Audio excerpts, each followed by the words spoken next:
안녕하세요. 12월 28일 수요일 큐티 가이드 시작하겠습니다. 오늘 말씀은 하나님께 예상치 못한 은혜를 받은 다윗의 찬양에 대한 내용입니다. 1번입니다.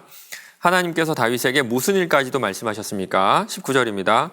주 여호와여, 주께서 이것을 오히려 적게 여기시고 또 종의 집에 있을 먼 장래 일까지도 말씀하셨나이다. 다윗은 하나님의 전을 건축하려고 했지만 하나님은 거절하시죠. 다윗이 전쟁을 하면서 너무 많은 피를 흘렸기 때문에 성전을 짓기에는 적절하지 않다는 것이 이유였습니다. 그러나 하나님은요, 그 마음을 귀하게 보세요.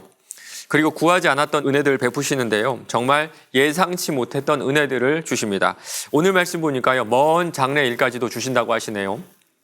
7장 16절입니다.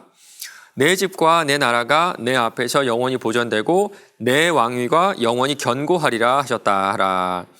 다윗의 나라가 영원할 것이라는 그런 약속이었습니다. 하나님께서는 예수 그리스도를 다윗의 자손으로 보내셔서 그의 나라가 영원히 서는 복을 허락하셨던 거예요. 2번입니다. 다윗이 찬양하는 하나님은 어떤 분입니까? 22절, 23절입니다. 그런즉 주 여호와여, 이러므로 주는 위대하시니 이는 우리 귀로 들은 대로 주와 같은 이가 없고 주 외에는 신이 없음이니이다. 땅의 어느 한 나라가 주의 백성 이스라엘과 같으리이까?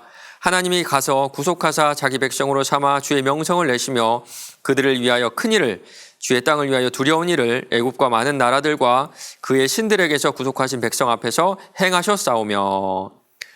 먼저는요, 거룩하신 분이죠. 거룩함의 가장 첫 번째 되는 뜻은 구별됨입니다. 구별됨. 다윗은 세상 어떤 신과도 완전히 구별되는 그런 신으로 하나님을 찬양해요. 또한 그는요, 이스라엘을 선택하신 분입니다. 지금 이스라엘이라는 나라가 존재하는 유일한 이유는 하나님의 과분한 은혜 때문이에요. 거룩하신 하나님께서 우리를 선택하셨다. 다윗의 찬양 속에는 이런 감격이 있습니다. 3번입니다. 하나님께서 이스라엘 백성과 세우신 언약은 무엇입니까? 24절입니다. 주께서 주의 백성 이스라엘을 세우사 영원히 주의 백성으로 삼으셨사오니 여호와여, 주께서 그들의 하나님이 되셨나이다. 먼저는 주의 백성으로 삼으셨습니다. 하나님께서는 다윗을 특별 대우하시는 것처럼 이스라엘도 특별한 나라로 대우하세요. 아무 조건도 아무런 이유도 없습니다. 그들이 특별해서 그들을 선택한 것이 아니라 그들은 선택을 받았기 때문에 특별한 존재가 된 거예요. 그리고 그 약속은 영원합니다. 영원히 주의 백성으로 삼으셨사오니. 하나님의 백성으로 살아가는 우리도 좀 잘못 살 때가 있죠. 실수할 때도 있고 죄를 지을 때도 있습니다. 그러나 우리를 자녀 삼으셨다는 그 약속은 변함이 없습니다. 우리의 신실함이 아니라 하나님의 신실하심이 이 언약을 유지케 하는 힘이 됩니다. 4번입니다. 다윗은 자신의 기도를 통해 하나님의 은혜의 본질을 고백합니다. 그 은혜는 약 1000년 후에 이루어질 종의 집에 있을 먼 장래일로 완성이 됩니다. 다윗이 알고 고백한 먼 장래일과 사도 바울이 경험한 은혜는 무엇인지 묵상해 봅시다. 로마서 5장 8절에서 바울은 이렇게 고백합니다. 우리가 아직 죄인 되었을 때에 그리스도께서 우리를 위하여 죽으심으로 하나님께서 우리에 대한 자기의 사랑을 확증하셨느니라. 다윗이 받았던 먼 장래일은요, 그 약속은 예수님의 오심과 죽으심, 부활, 그리고 승천하심이에요. 한마디로 요약하면 복음입니다. 복음. 다윗도 오실 메시아를 믿었어요.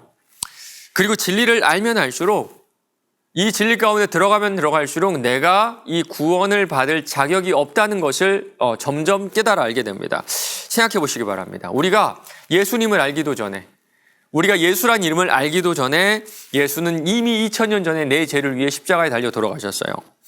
우리는 나의 구원에 대해서 아무런 이유, 아무런 공로도 찾아낼 수가 없는 겁니다.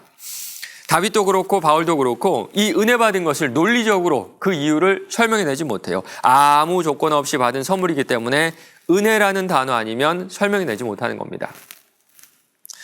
마지막 5번입니다. 하나님께서 베푸신 구원은 무조건적인 선택과 불가항력적 은혜로 설명되어집니다. 그리고 그 은혜를 경험한 다윗은 이렇게 고백하며 찬양하는 삶을 살아갑니다. 사람이 무엇이기에 주께서 그를 생각하시며 인자가 무엇이기에 주께서 그를 돌보시나이까.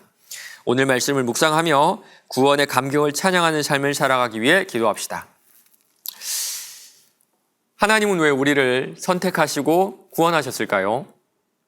하나님은 왜 여러분을 선택하시고 구원하셨을까요? 아무리 생각해도 답이 없어요. 저보다 뛰어난 사람들이 많은데, 저보다 훨씬 더 착한 사람들이 많은데 굳이 저 같은 사람을 구원하실 이유를 제 스스로에서는 찾아볼 수가 없습니다. 그럼에도 저를 선택하시고 구원하셨어요. 맞습니다. 우리가 예수님처럼 살아서 우리를 구원하신 게 아니에요.